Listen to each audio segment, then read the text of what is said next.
Chapter 13. Widening the Circle of Compassion. Only in an open, non-judgmental space can we acknowledge what we are feeling. Only in an open space where we are not all caught up in our own version of reality can we see and hear and feel who others really are, which allow us to be with them and communicate with them properly. When we talk of compassion, we usually mean working with those less fortunate than ourselves because we have better opportunities, a good education, and a good health. And we should be compassionate toward those poor people who don't have any of that. However, in working with the teaching on how to awaken compassion and in trying to help others, we might come to realize that compassion action involves working with ourselves as much as working with others. Compassionate action is a practice, one of the most advanced. There is nothing more advanced than relating with others.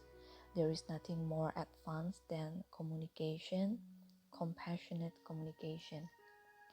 To relate with others compassionately is the challenge. Really communicating to the heart and being there for someone else, our child, spouse, parent, client, patient, or the homeless woman on the street means not shutting down on that person, which means, first of all, not shutting down on ourselves. This means allowing ourselves to feel what we feel and not pushing it away. It means accepting every aspect of ourselves, even the part we don't like.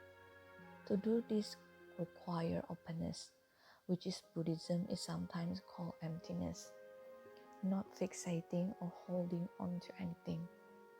Only in an open, non-judgmental space can we acknowledge what we are feeling. Only in an open space where we are not all caught up in our own version of reality can we see and hear and feel who others really are, which allow us to be with them and communicate with them properly. Recently, I was talking with an old man who has been living on the street for the last 4 years. Nobody ever looks at him. No one's ever talked to him. Maybe somebody give him a little money, but nobody ever looks in his face and asks him how he's doing. The feeling that he doesn't exist for other people, the sense of loneliness and isolation is intense. He reminded me that the essence of compassionate speech or compassionate action is to be there for people without pulling back in horror or fear or anger. Being compassionate is a pretty tall order. All of us are in relationship every day of our lives, but particularly if we are people who want to help others, people with cancer, people with AIDS, abused women or children, abused animal, anyone who is hurting. Something we soon notice is that the person we set up to help may trigger unresolved issue in us. Even though we want to help, and maybe we do help for a few days or a month or two, sooner or later someone walks through that door and pushes all our buttons.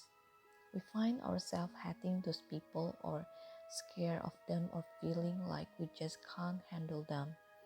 This is true always if we are sincere about wanting to benefit others. Sooner or later, all of our own unresolved issues will come up. We will be comforted with ourselves. Rosie Bernard Glassman is a Zen teacher who runs a project for the homeless in Yonkers, New York. Last time I heard him speak, he said something that struck me. He said he doesn't really do this work to help others. He does it because he feels that moving into the area of society that he had rejected is the same as working with a part of himself that he had rejected. Although this is ordinary Buddhist thinking, it is difficult to live in. It is even difficult to hear that what we reject out there is what we reject in ourselves. And what we reject in ourselves is what we are going to reject out there. But that, in a nutshell, is how it's worked. If we find ourselves unworkable and give up on ourselves, then we will find others unworkable and give up on them. What we hate in ourselves, we will hate in others. To the degree that we have compassion for ourselves, we will also have compassion for others. Having compassion start and end with having compassion for all those unwanted parts of ourselves, all those imperfections that we don't even want to look at. Compassion isn't some kind of self-improvement project or ideal that we are trying to live up to. There is a slogan in the Mahayana teaching that says, drive all blames into oneself. The essence of this slogan is, when it hurts so bad, it is because I'm hanging on so tight. It is not saying that we should beat ourselves up. It is not advocating martyrdom. What it implies is that pain comes from holding so tightly to having it our own way, that one of the main exits we take when we find ourselves uncomfortable, when we find ourselves is in unwanted situation or an unwanted place, is to blame. We habitually erect a barrier called blame that keeps us from communicating genuinely with others, and we fortify it with our concept of who is right and who is wrong. We do that with the people who are closest to us, and we do it with political system, with all kinds of things that we don't like about our associate or our society. It is a very common, ancient, well-perfected device for trying to feel better. Blame others. Blaming is a way to protect our hearts, try to protect what is soft and open and tender in ourselves. Rather than own that pain, we scramble to find some comfortable ground. This slogan is a helpful and interesting suggestion that we could begin to sieve that deep-seated, ancient, habitual tendency to hang on to having everything on our own terms. The way to start would be, first, when we feel the tendency to blame, to try to get in touch with what it feels like to be holding on to ourselves so tightly. What does it feel like to blame? What does it feel or to reject? What does it feel like to hate? What does it feel like to be righteously indignant? In each of us, there is a lot of softness, a lot of heart. Touching that soft spot has to be a starting place. This is what compassion is all about. When we stop blaming long enough to give ourselves an open space in which to feel our soft spot, it's as if we are reaching down to touch a large wound that lies right underneath the protective shell that blaming builds. Buddhist words such as compassionate and emptiness doesn't mean much until we start cultivating our innate ability simply to be there with pain with an open heart and the willingness not to instantly try to get ground under our feet. For instance, if what we are feeling is rage, we usually assume that there are only two ways to relate to it. One is to blame others, lay it all on somebody else, drive all blames into everyone else. The other alternative is to feel guilty about outrage and blame ourselves. Blame is a way in which we solidify ourselves. Not only do we point the finger when something is wrong, but we also want to make things right. In any relationship that we stick with, be it marriage or parenthood, employment, a spiritual community, or whatever, we might also find that we want to make it righter than it is, because we are a little nervous. Maybe it is exactly living up to our standard, so we justify it and try to make it extremely right. We tell everybody that our husband or wife or child or teacher or support group is doing some sort of peculiar antisocial thing for good spiritual reason, or we come out with some dogmatic belief and hold on to it with a vegans again to solidify our ground. We have some sense that we have to make things right according to our standard. If we just can't stick with the situation any longer, then it goes over the edge and we make it wrong because we think that our only alternative. Something's right or something's wrong. We start with ourselves. We make ourselves right or we make ourselves wrong. Every day, every week, every month and year of our lives. We feel that we have to be right so that we can feel good. We don't want to be wrong because then we feel bad. But we could be more compassionate toward all this part of ourselves. When we feel right, we can look at that. Feeling right can feel good. We can be completely sure of how right we are and have a lot of people agreeing with us about how right we are. But suppose someone doesn't agree with us, then what happens? Do we find ourselves getting angry and aggressive? If we look into the very moment of anger and aggression, we might see that this is what wars are made of. This is what race riots are made of. Feeling that we have to be right, being thrown off and righteously indignant when someone disagrees with us. On the other hand, when we find ourselves feeling wrong, convinced that we are wrong, getting solid about being wrong, we could also look at that. The whole right and wrong business closes us down and make our words smaller, wanting a situation and relationship to be solid, permanent and graspable, obscure the pit of the matter, which is the things are fundamentally groundless. Instead of making others right or wrong, or bottling up right and wrong in ourselves, there is middle way, a very powerful middle way. We could see it as sitting on the razor edge, not falling off to the right or left. This middle way involves not hanging on to ourselves, our version so tightly. It involves keeping our heart and mind open long enough to entertain the idea that when we make things wrong, we do it out of a desire to obtain some kind of ground or security.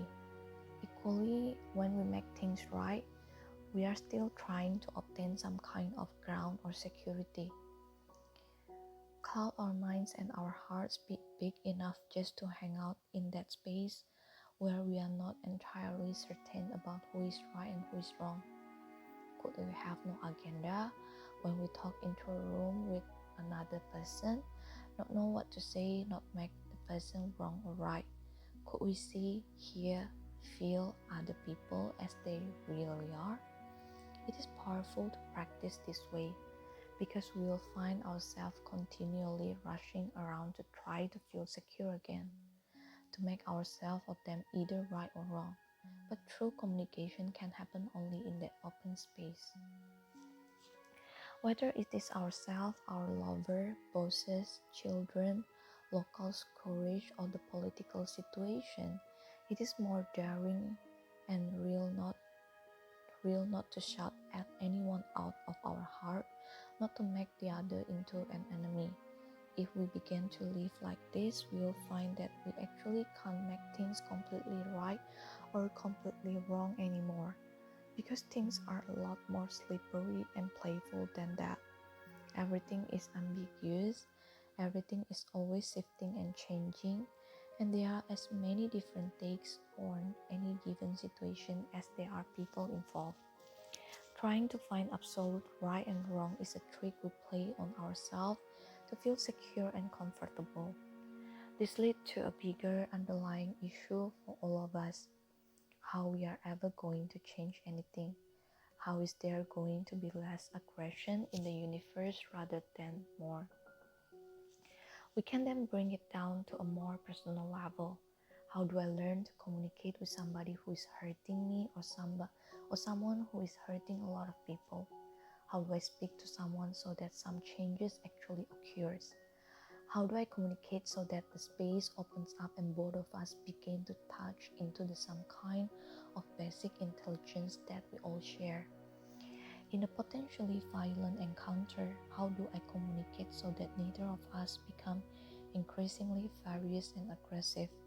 How do I communicate to the heart so that a stuck situation can ventilate? How do I communicate so that things seems frozen, unworkable, internally aggressive begin to soften up, and some kind of compassionate exchange begin to happen?